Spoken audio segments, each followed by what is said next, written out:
Program Microsoft Word patrí medzi textové editory, ktoré sa používajú pre prácu s textom.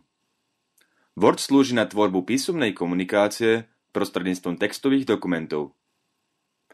Pomocou programu Word rýchlo napíšete napríklad žiadosť, sťažnosť, motivačný list, životopis, diplomovú prácu alebo celú knihu.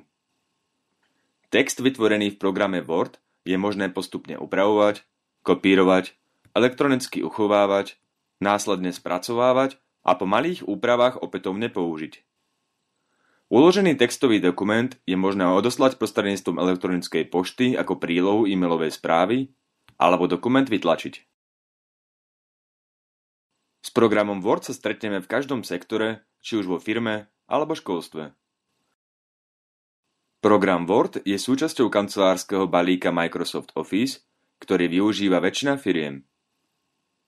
Do textového dokumentu Word je možné vkladať obrázky alebo fotografie, vytvárať tabuľky a prehľady alebo nakresliť vlastný obrázok.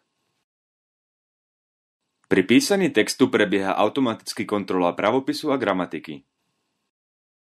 Program Word uľahčí tak prácu pri písaní textov v cudzom jazyku a automaticky skontroluje pravopis a gramatiku.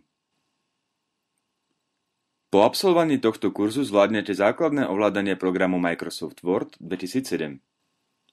Na jednoduchom príklade motivačného listu sa oboznámite s pracovným prostredím programu Word, jednotlivými nástrojmi a funkciami. Neprekvapí vás žiadny textový dokument a jeho úprava a Microsoft Word sa tak stane vašim každodenným sprievodcom pri písaní textu.